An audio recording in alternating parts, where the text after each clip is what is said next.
Right, welcome. I said we'd start at the top of the hour, and we've got our first 100 participants in and joined us in the meeting. So I'm going to get us started knowing that we have a lot to cover within the hour. So I'm Roberta. I work at Forum for the Future. I think many of you know us already.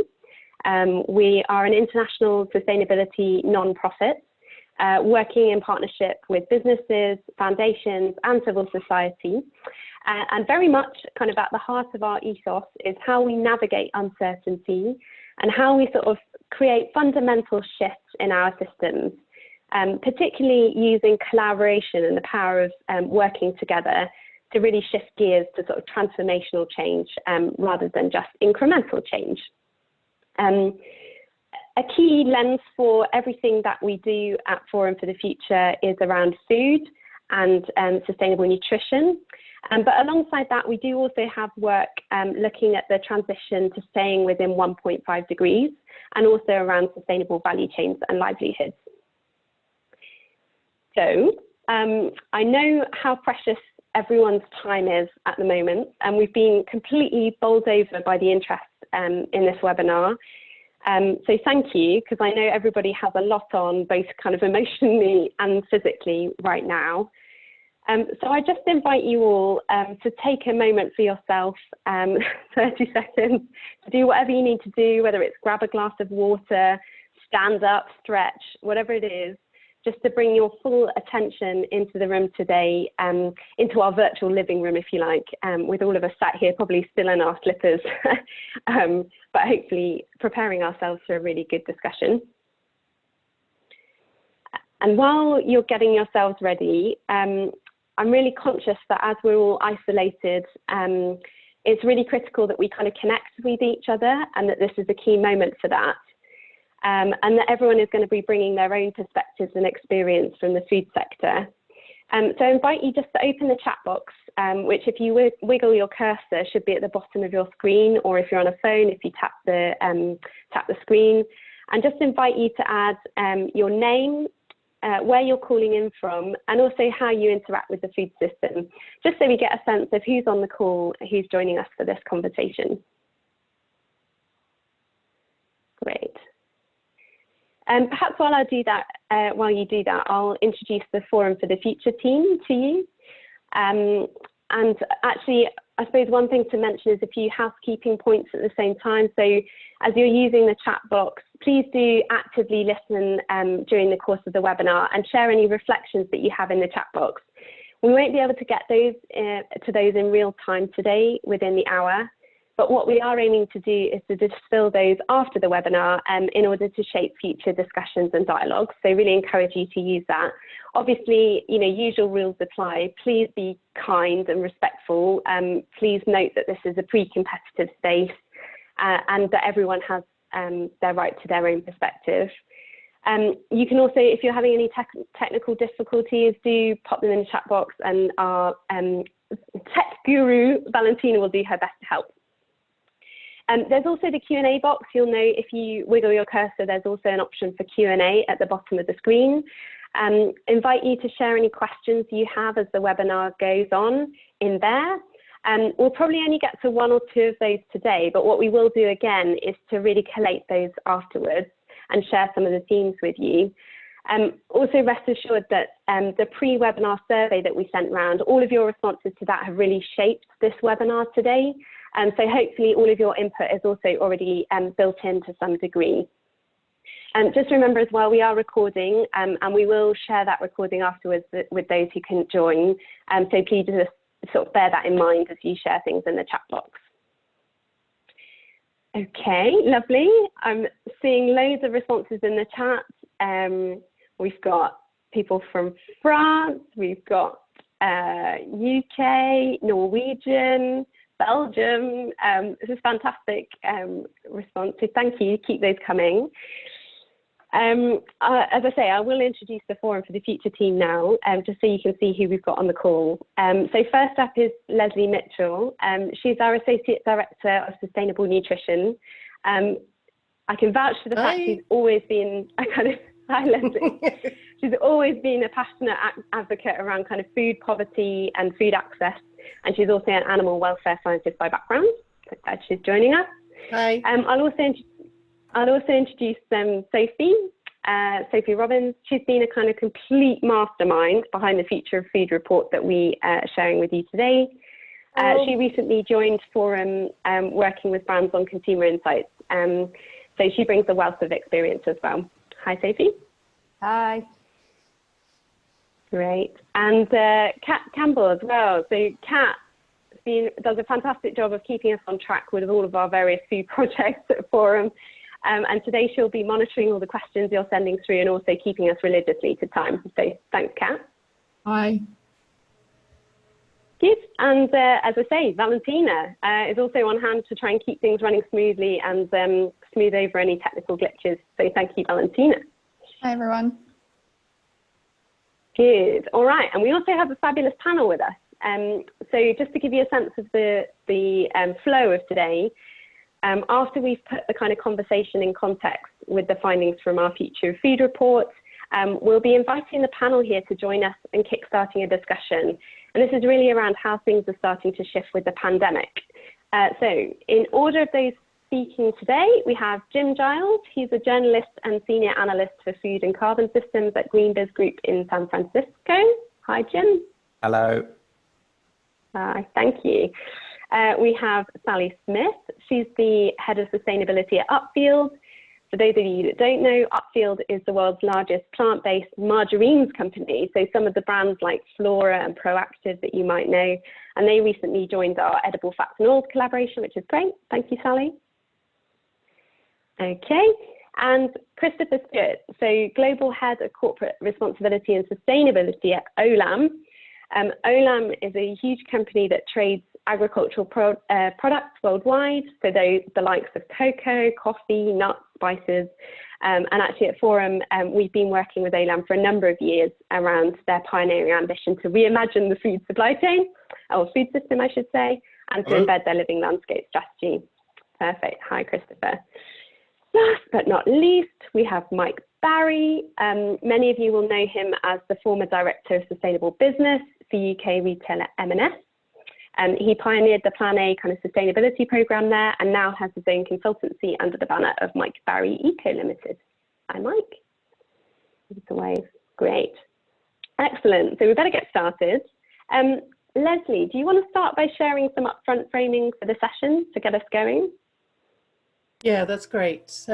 Thank you, Roberta, and thank you to everyone who has joined us. There's 215 of you out there in the ether at the moment, 216. So I lead Forum's work on sustainable nutrition across our work globally, but also with our regional offices in Mumbai, New York, Singapore, and obviously in London as well. So we've pivoted this session from our original focus on our business analysis of what was happening in businesses' response to shaping the future of food, very much to looking at how the food system is dealing with the crisis now, how it sees it pivoting towards the future, and what the role of different actors are, and the place of sustainability within that. And I hope that's what we'll get the chance to explore today. I think just to give a bit of context, in recent months, we've really seen, and I think many of us have, the huge momentum building across dietary shifts, especially in protein, responding to the issue of climate, but also responding to concerns about wider impacts on the planet. And the Protein Challenge collaboration, that's an international collaboration that Forum facilitates, but is across the whole sector engaging in protein rather. Through the Protein Challenge, we looked at this question of are businesses future fit to deliver a sustainable protein system in future? And that's very much the piece that Sophie's going to speak to. I think if we step back to earlier this year, we were all really excited that 2020 was supposed to be the start of the decade of delivery, recognizing the scale of the challenge of the climate emergency, but also the opportunity to really turn the will of the SDGs into real action on the ground and real impact. And also, then we have the crisis, and we have the fundamental shifts in our entire experience of our lives, and the priorities that we face. But I think also COVID-19's really exposed the fragilities and the weaknesses in the food system, and particularly highlighted some of the deep inequalities that exist in terms of poverty, food poverty, as well as in our supply chains. So I think the thing that's clear here is that business as usual is just not going to be an option in future. And yet at the same time, we're seeing this renewed sense of value of health, of the environment, of nature, and all the different roles played in the supply chain. I think that's really come to the fore. So as we go towards this recovery phase, out of the initial shock of that crisis, the question that sits for me is, are we in a position where we will take all that work that we did on sustainability and the optimism that we had at the start of 2020 and reimagine what the food system is going to be? Or will, as we often do in stress times, will we retrench back into old ways of being? And that's one of the questions I'd really like to explore today. So we've had such huge interest in this webinar. Usually we like to do things really interactively and to engage the voices of everyone in the conversation who's joined us. We've tried to do that through the pre-webinar survey, and we will share the inputs that you've given us as we go through the session so that we get a flavour of what you're thinking. But we also want to know what you think the food system needs next. We also are very aware that, you know, we've pivoted this pretty fast, so it might be a bit clunky. Hopefully it will work well, so please bear with us. But I'm also really, really mindful that in terms of the diversity of voices, from producers, from farmers on the ground, from Asia, from Africa, for example, aren't necessarily in this conversation. So this is just the start of a process of dialogue that we want to have, really focused around how can action shape itself towards a sustainable future for food. So we'll return to that at the end, but I'll just pass over to Roberta now. Thank you, Leslie. That's great. So, Sophie, do you want to kick us off with the insights from our Future of Food report? Brilliant. Thanks, Roberta. So, the Future of Food report. Think back to BC, so before COVID, and you'll remember reading articles about insects weaned on food waste, providing a novel source of animal feed. Every chef under the sun released a vegan cookbook, and a narrative of less and better meat started to emerge. So in 2016, we launched the Protein Challenge 2040. This is a multi-stakeholder initiative with a bold goal: working out how to provide up to 10 billion people with enough protein in a way that's healthy, affordable, and good for the planet. And let me just adjust my screen so you can actually see the screen. So we all know that our production and consumption of protein is in need of rapid transformation. For example, if the number of livestock continues to grow on its current trajectory, their cumulative emissions between now and 2050 could be equivalent to up to a third of the remaining 1.5 degrees carbon budget. Protein also sits at the nexus of a number of different issues, such as antibiotic resistance, animal welfare, micronutrient deficiencies in diets, and deforestation, to name a few. And the increasing awareness of the impact of animal disease like COVID-19 and African swine fever has also placed a spotlight on livestock farming and the continued encroachment of agriculture into natural ecosystems. So 4 years into the Protein Challenge, we wanted to cut through all of the hype to understand whether the growing excitement around protein and plant-based eating was really getting us on the path to a fundamentally different future fit food system. So we analysed the commitments or activities towards sustainable nutritious protein of 132 of the largest and most influential companies that interact with the protein system across the value chain. And you can see kind of how we split that out in the slide here. So we only looked at information available in the public domain. So that's through websites, investor reports, or press releases. And we also explored the enabling forces that help shape markets, including governments, NGOs, and the investment community. So from this, we identified 3 important indicators of rapid transformation in the food system. So these were, first of all, enabling the rebalancing of Western diets towards a more diverse selection of proteins. Sustainable animal feed, which is at the core of a number of sustainability issues related to livestock production. And finally, whether companies were taking an integrated approach to protein in their overall business strategies to ensure that their response is commensurate with the scale of change required.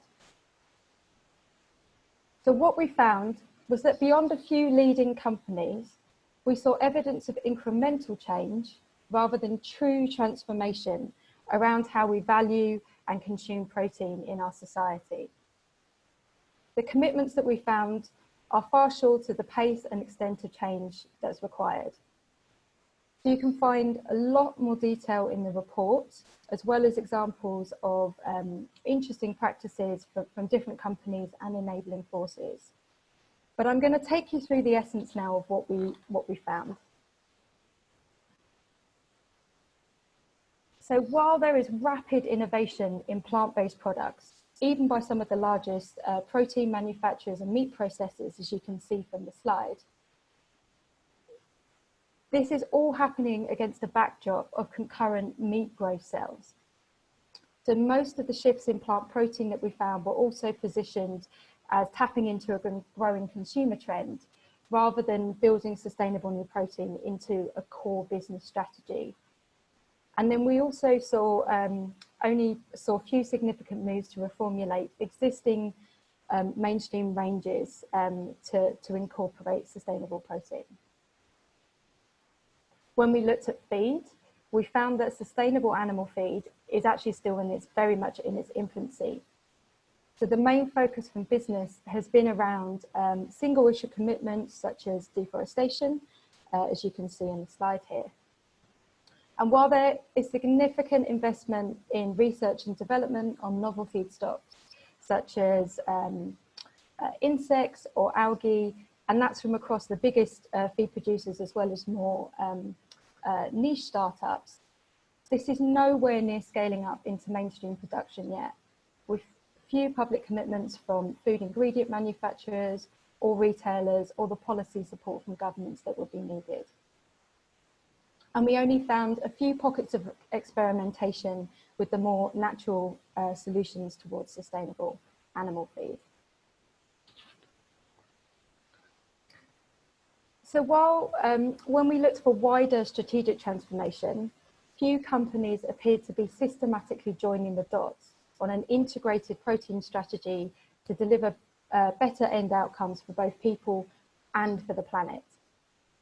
Instead, we found that the bulk of progress was focused on product innovation in plant-based foods, or specific commitments such as transitioning to zero deforestation or certified sustainable soy in animal feed. In comparison, only 15% of the businesses that we looked at had a narrative that included both sustainability and nutrition as explicit goals. And only 11% of them had committed to reducing their scope 3 or supply chain emissions, much less actually linking those back into their sustainable protein strategy through changing portfolios or animal feed. So this is all very concerning, particularly in the current context when we really need our food system to step up to the challenge of feeding the planet within its limits. In fact, in the COVID-19 pandemic response, we're now hearing of some surges in demand for meat, particularly in the United States, and a reversion to distributing food rations that are lacking in nutrition to vulnerable school children. At the same time, we see Chinese farms struggling to get the quantity of feed they require in complex supply chains that are highly attuned to a just-in-time model. So this all tells us something about whether the efforts in protein transformation to date have really been rooted in fundamentally delivering sustainable nutrition that is affordable, or whether it's seen instead as a novel, nice to have that's the first thing to go in a crisis. So what this told us was that overall, deep systemic change is urgently required. So we use the insights from our research as well as our systems expertise to develop a 5-point plan that companies can use to lead that transformative shift. So this involves putting sustainable nutrition at the heart of integrated protein strategies, making bold public time-bound commitments, and embedding this strategy across the business. So across product portfolios, as well as across different business functions, from marketing to procurement to investor strategies. Importantly, if we want to actually mainstream this transformation, pre-competitive action is also essential. And we need to see much more industry-wide collaboration. So finally, we also need to see businesses really stepping forward and becoming advocates. Advocates for shifting the goals of our protein system.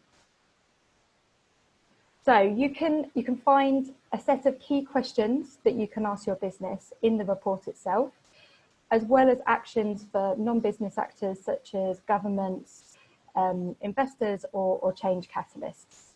So I highly encourage you all to take a look at the report, interrogate it, and send us any feedback you have as well. So I'll now pass you back over to Roberta. Thank you, Sophie.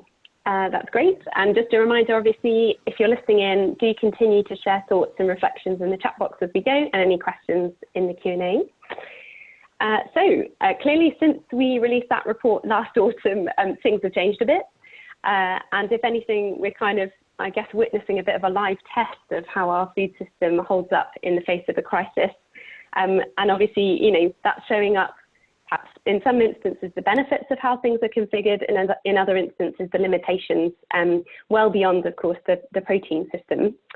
I guess, what have we learned? We sent, hopefully you'll have seen this, a pre-webinar survey. Many of you responded.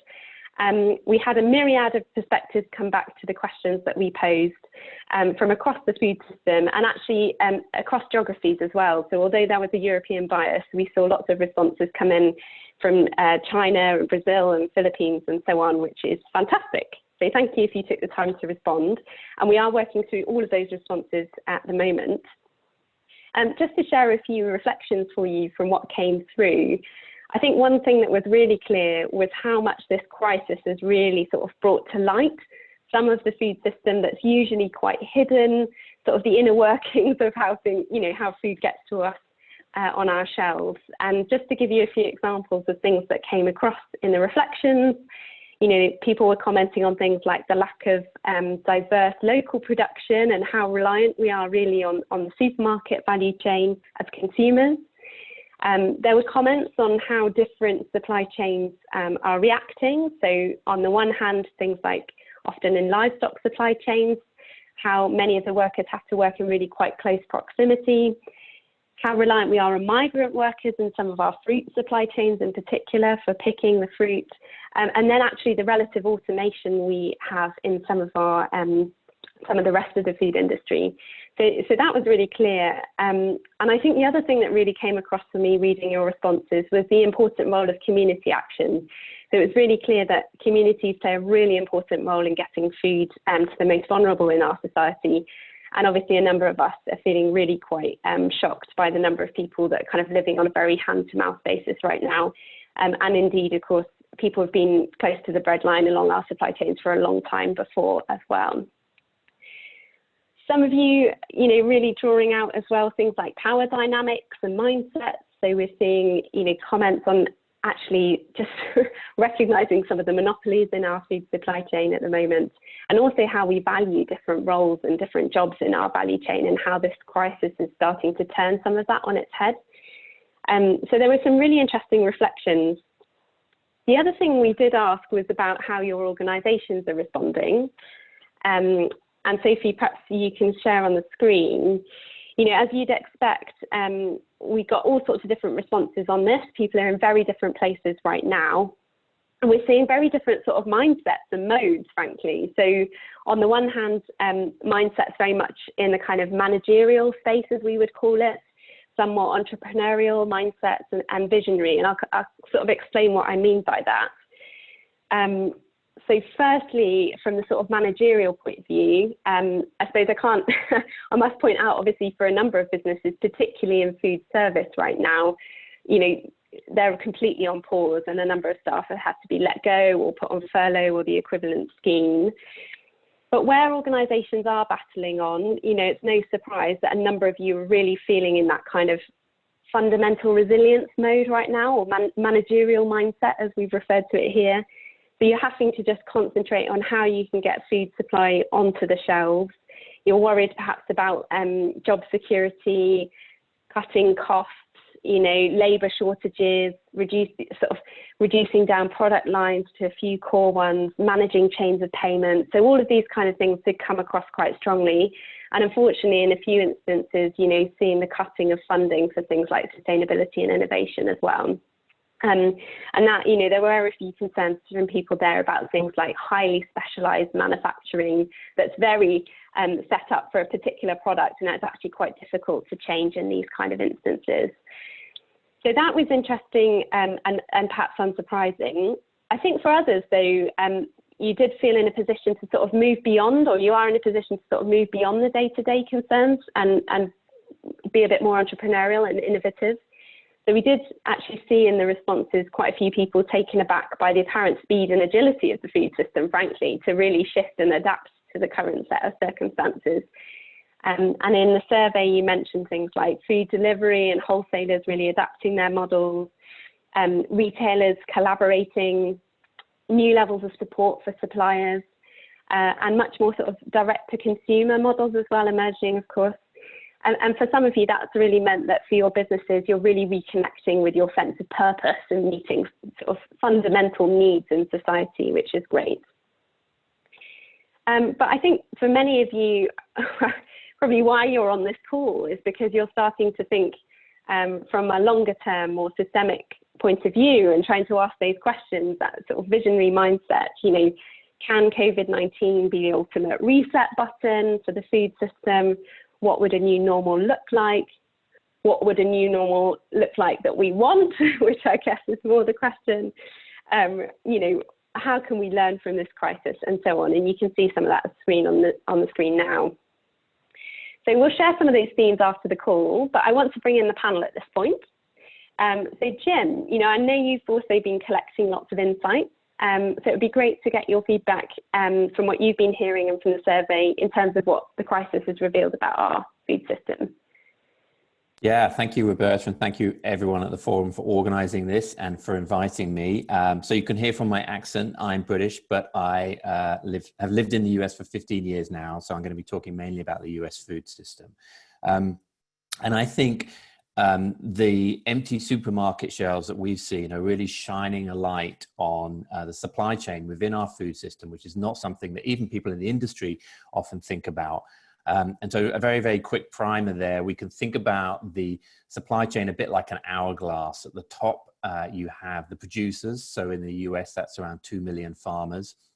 And the bottom, you have the consumers, around 320 million people in the US. But in the middle, we have a surprisingly, at least in some places of the food chain, a surprisingly small number of players.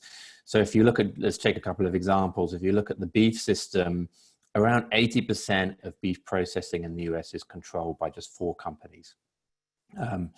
There's a somewhat similar situation in vegetables and fruits. So around 1/3 of all produce grown in the US is grown not far from where I live in San Francisco, in California's Central Valley.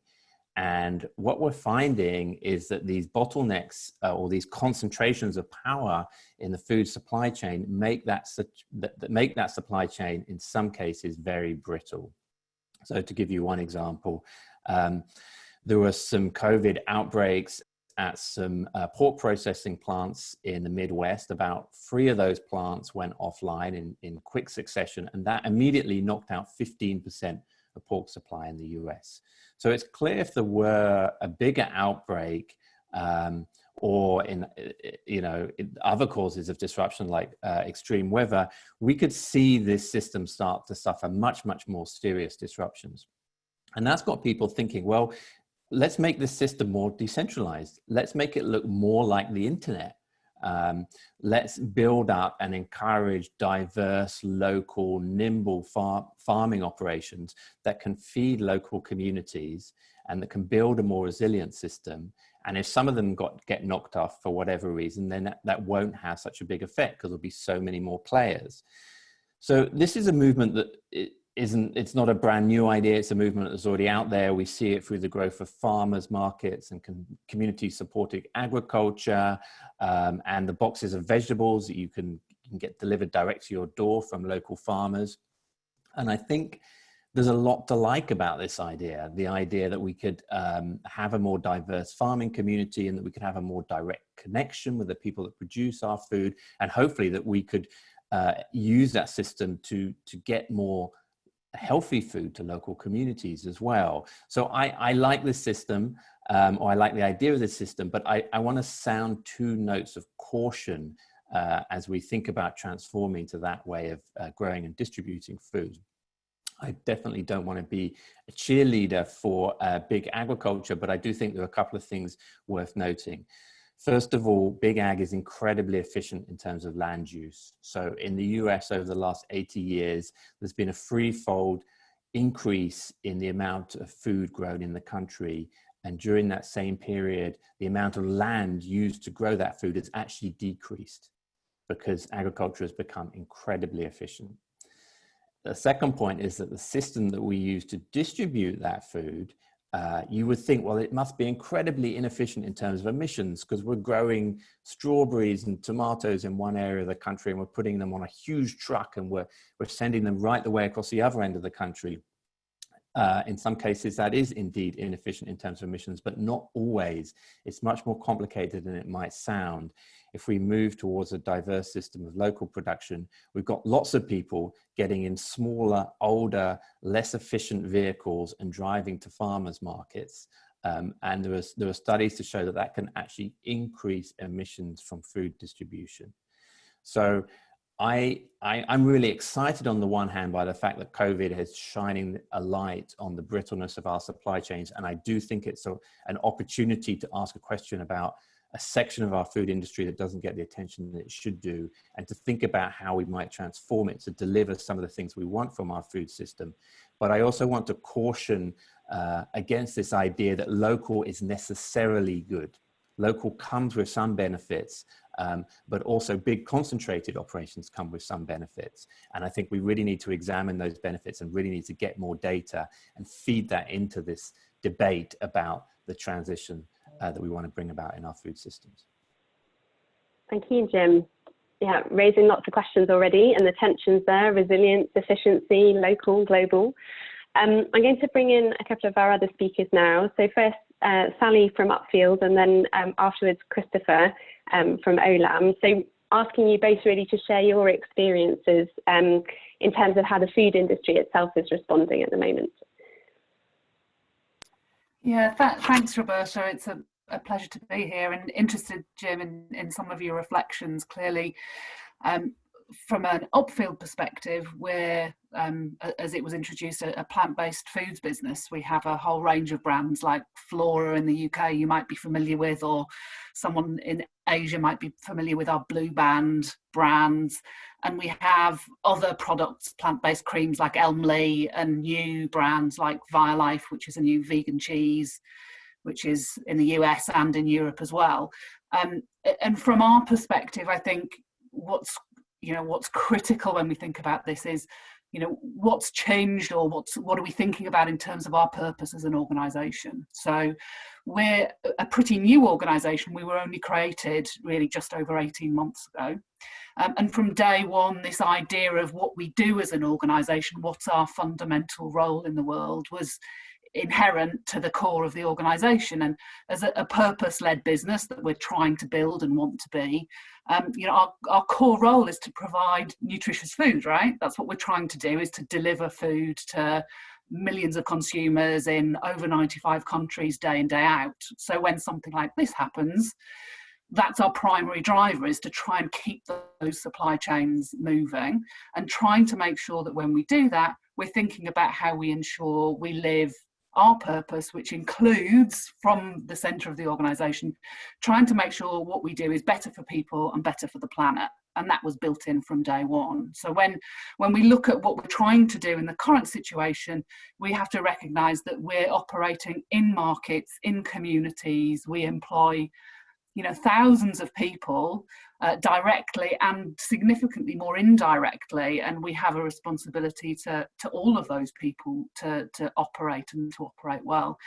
So in terms of maintaining the supply of nutrition and maintaining the supply of food, what have we seen? We've seen a real focus on making sure we can adapt the way we operate to make sure that the guys who come into our factories around the world every day can be safe when they do it. We have a huge responsibility to them and their families to make sure they can still step into the doors of a factory and make food. And so there's been adjustments and changes to the way in which we operate physically behind the walls of the factory, whether that's in shift patterns or whether it's in hand washing facilities, separation in canteens, different ways of working to maintain that critical supply of food. But we're also looking at how we partner with our customers and our suppliers to make sure that those tensions in the supply chain aren't showing up in a way that disrupts what we're trying to achieve. And so far we've managed to be able to operate broadly with no significant disruptions. And I think I reflect on why is that, what's different, or where are we seeing some of those tensions show up and where aren't we? Because fundamentally as an organisation we have managed to keep supply flowing and keep supply on the shelves in quite complex and complicated and challenging times. And beyond that, we're looking at the role that we have in society to support our families and our communities, and we've been doing work with food banks and with restaurants and with restaurateurs to work out how we show up. So where we are seeing those tensions perhaps show up more with the people that we work with, what's the role that we can play as an organisation to help out? And so I think our priorities as an organisation linked back to purpose haven't really changed. We're still thinking about more broadly what's the work that we need to continue from a sustainability perspective, from my direct work, what keeps going. And right now today, really all the things that we've been working on, we continue to work on because they're still fundamentally important to the shifts that we want to see happen. So for me, in the context of my organisation, I'm seeing a reinforcement of our priorities, a reinforcement of our purpose, and a reinforcement of the relationships and how critical and key they are. So collaboration continues to be key, which is why we come and support these kind of events and are working in partnership with Forum on things like the edible oils and fats collaboration, because that kind of work has to keep going. Really important at this time that we don't lose sight of some of those wider systems changes that we want to support as well. Great, yeah, thank you, Sally. And perhaps Christopher, do you want to jump in at this point from your side? Thanks, Roberta. So yeah, I would very much echo some of that, and I think that what this crisis has brought about. We have been working around the world. Olam operates in more than 60 countries and multiple commodities, going from crops which are mostly smallholder farmer crops, such as cocoa and coffee, to operating our own large-scale plantations and farms for such things as almonds and palm oil and rubber. And so we have a very, very wide variety of challenges that the COVID crisis has brought about. I'd like to think of this as a kind of onion ring of responsibility. So our primary responsibility is to keep our own staff safe and safeguard them from the infection risk the new infection risk that they are now faced with, whether it's in factories and other places of work. or for the army of people who are going out and procuring stuff from farmers, the risk that they actually carry to farmers in the field. So we've been working around the clock with all of our different businesses on putting in these new protocols around social distancing, around using different tools to communicate with farmers. And we have a responsibility not just to our own staff, but also to the millions of farmers in our network. We have something like 750,000 farmers directly in sustainability programs, i.e., we directly communicate and support them through cooperatives and sort of one-to-one relationships. But we source directly and indirectly to another around 5 million farmers. So there's a huge network of farmers, most of whom are smallholders, to whom we bear some responsibility. These people already live, in many cases, a very precarious existence. Farming in a smallholder farming is a very tough and precarious occupation. And so our primary responsibility towards them is also to continue procuring food and paying them. So, we've been faced with a lot of what you'd call the sort of managerial issues, which is just keeping business going, making sure that payments can get through, making sure that, we have trucks and containers and so on and so forth to keep the supply chains rolling. And I think that's, that is an enormous part, an unseen part of what every food business is doing now, which is working very, very hard to maintain the continuity. I think there's obviously a bigger thing here, which is where we're thinking, about these livelihoods in the longer term, because obviously we've heard, that the UN is estimating that an additional 130 million people might be faced with severe hunger or even starvation by the end of this year, as the economic crisis continues, and which is an enormously worrying thing. And I think that we have to be thinking, collectively about how do we support the livelihoods of the farmers who provide us with our food. We know that, if you just take the example of coffee, where there's been a global price slump, as some of the poorest farmers in some of the poorest countries are coffee farmers, and they've been really struggling in previous years with the global pricing. And we need to think about how can we actually modify value chains and create new partnerships so that more of the value of the coffee that's sold in retail and by brands is actually returned into farming. And that is really, we can't lose sight of that. We've got to renew, although we're dealing now with the urgent crisis, we've got to renew our efforts on these partnerships to get more funding and more money and more support up the value chain, so that more reaches the farmers, so that they can upskill themselves, invest in their farming, educate their children, and make the work of farming less onerous. And that's really, reaffirmed our commitment to trying to create farmer prosperity and working through communities to work at a larger scale than just the farm level. I'll stop there. Thank you, Christopher. Really important bringing in that sort of living income element here. All right, and Mike, I'm going to turn to you next, because there's also a sense we're on a planetary deadline here, and that we have kind of a bit of a window of time right now to reassess, what food system we want to emerge at the back of this. So, do you have anything to share on kind of how we can shape what comes out, what role we have as food industry in that? Sure, and to be provocative, I'm going to put 8 bullet points in 180 seconds into the room. Firstly, the food industry has to accept the need for change. Ipsos Mori just asked tens of thousands of people across the world whether they feel COVID is as big a crisis as climate change. 71% people said they're both exactly the same. Huge need for climate action as well as COVID action. 87% in China, 81% in India, right through to 66% in the UK, 76% in France. People want change. Second thing is make everything we do human-centric. I see some great corporate plans now in environment, in terms of being net zero, circular, 100% sustainable raw materials. Those plans have to become reality, but the ambition is there. But for social, all I see is compliance, human rights compliance, stop bad things from happening. We must be much more ambitious about helping people reach the potentials with the food system. Third thing is about traceability and transparency. Jim made the eloquent point about the hourglass figure for the food system. The food production system is made up of millions of factories, tens of millions of farms, hundreds of millions of smallholders.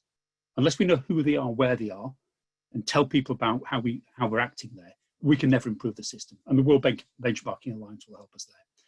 Fourth thing is data. Data is the new oil for the global economy.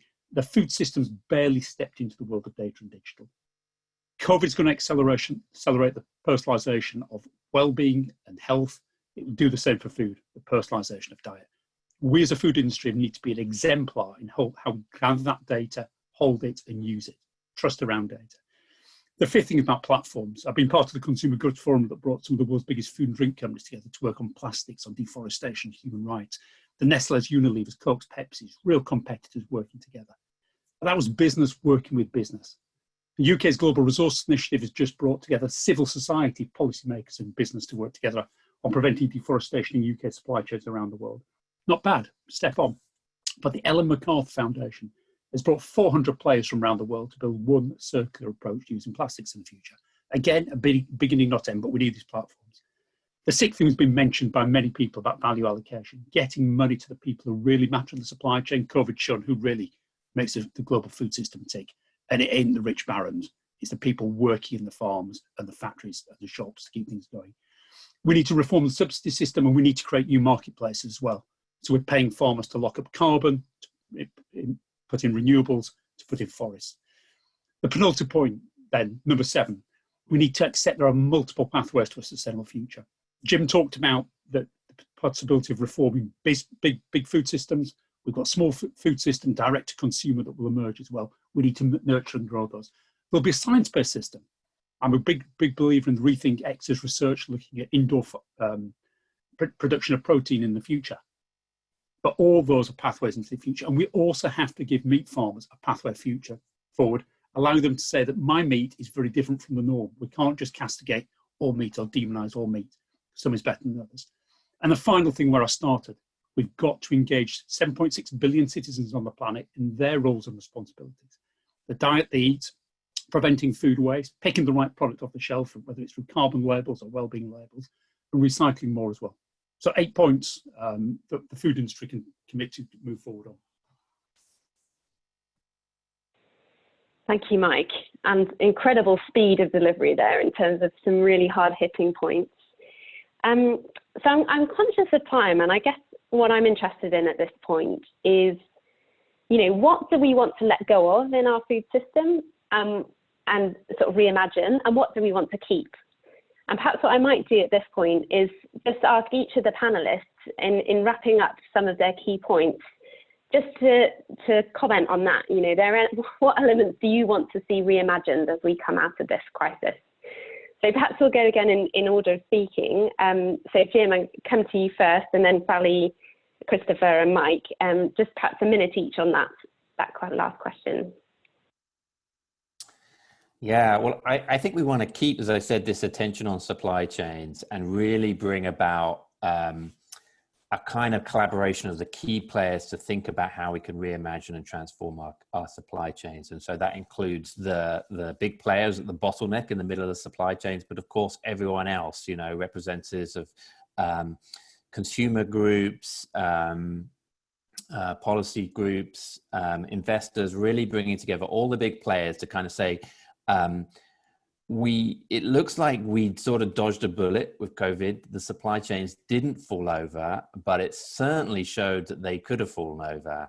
And we are going to face disruptions like this in the future. So let's think about redesigning them. Let's not let them just evolve in the way that they do under market forces, because that's producing the kind of system that we don't want. So I would love to use that momentum to bring about that.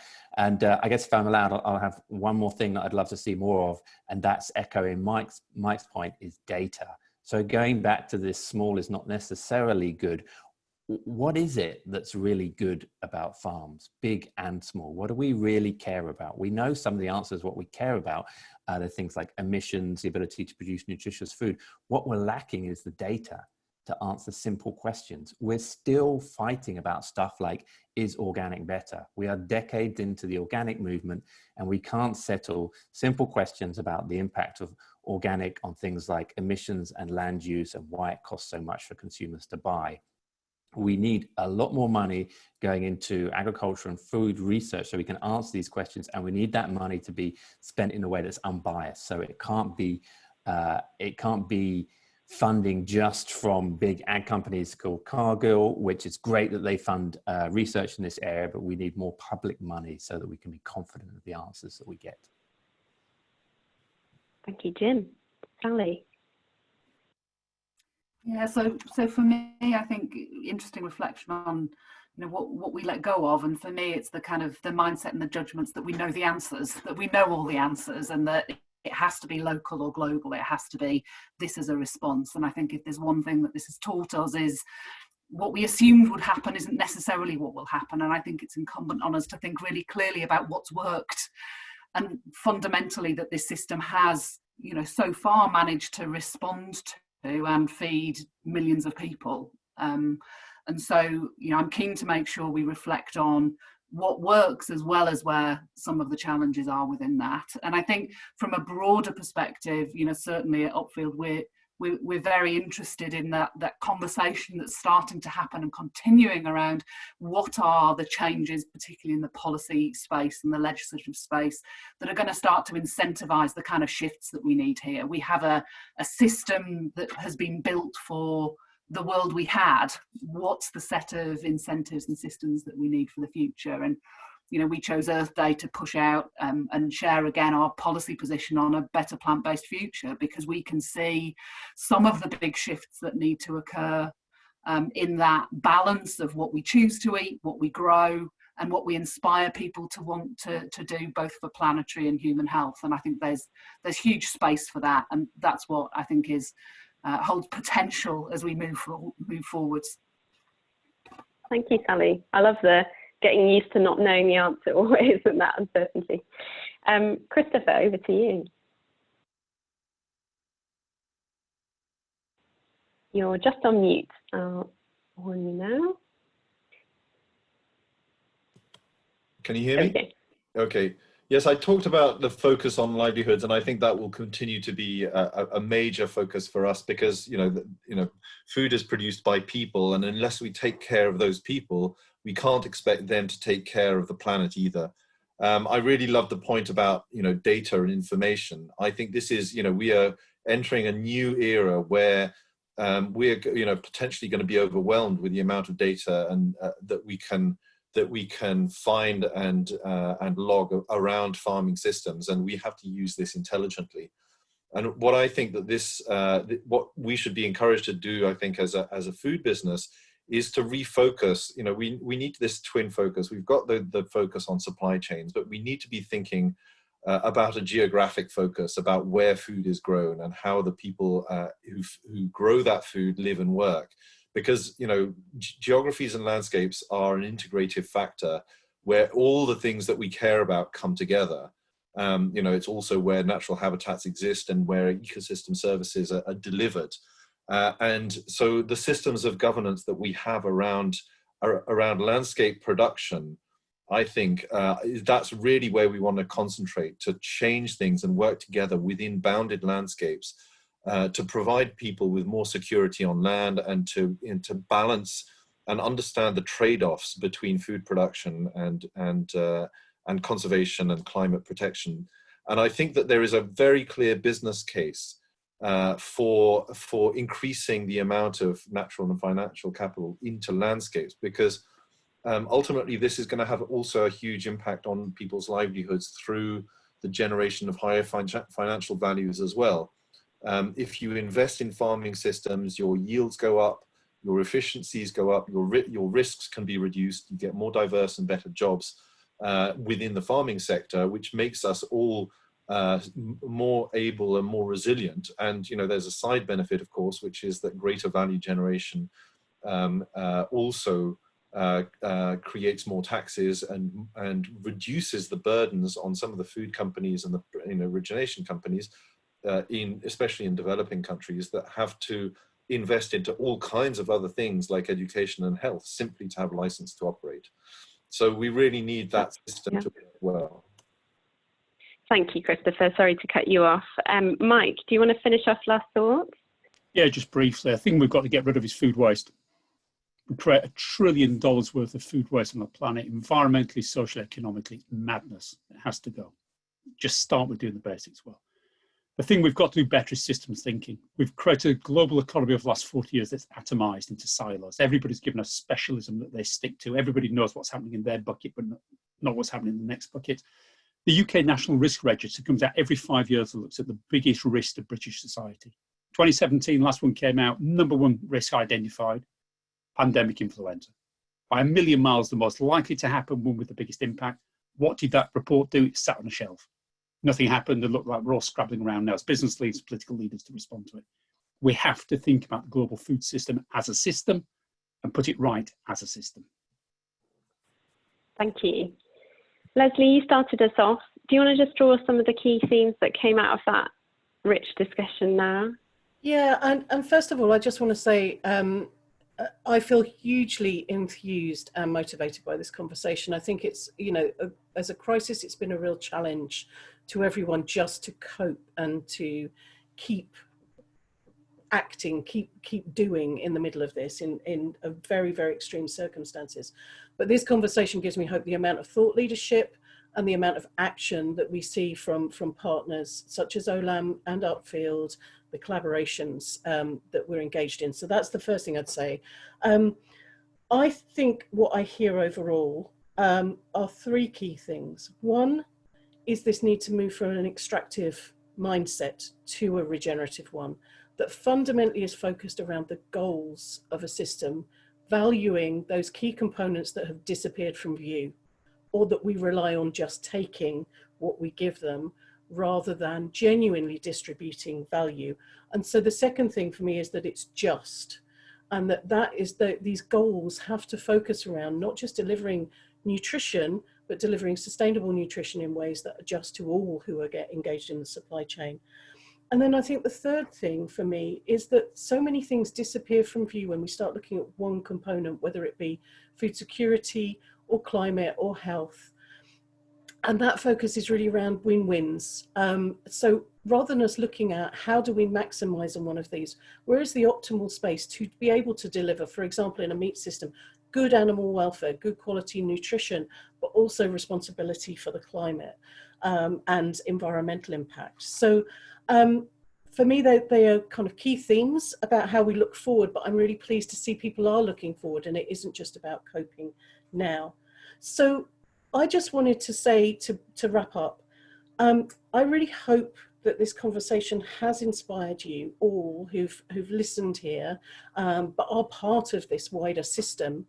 I really hope that it's inspired you to carry on this conversation on the future of food. So I'm just going to ask you to say, first of all, please sign up to the email that we will send to you soon after this to stay involved in this conversation. It really is just the start of this conversation, and there'll be many areas where we can do focus work around key action and impact together, but we need to build it together. Secondly, Forum for the Future is going to be working together with its partners, foundations and other organisations to use its systems and futures tools to enable them to understand their role in that systemic response that Mike talked about the need for, and the transformation and how they can accelerate that shift towards a more regenerative future. So if you're interested in knowing more about that, or you can see an organisation that would really want to be part of that or really needs to be part of that, please let us know. And then finally, we'd love your feedback on the future of the food report. It was a huge undertaking, but it's as good as the quality of inputs that we get across the system. And there'll be lots of new and innovative pieces of work that people are doing out there. And so we'd love to get your feedback, not just on the report, but what you think the food system needs next. So finally, I just really wanted to say a huge thank you to our panelists, to Mike Barry, who always ends up being the ultimate sustainability guru. And I think your 8-point plan is really striking and will really stick with people in their mind. To Chris from Olam and all the work that Olam is doing with its supply chains, to Sally from Upfield and the leadership that Upfield has shown in really developing a business with purpose and its focus on sustainable diets, and to Jim from Greenbeers. And I know we'll be hearing much more from Greenbeers about this in the future as the situation moves forward. So huge thanks, and huge thanks from me and from Forum for the Future. And yeah, please do sign up and stay in touch, everybody. Thank you. Look out for the survey after this and take care of yourselves in a very challenging time. Thank you for joining us.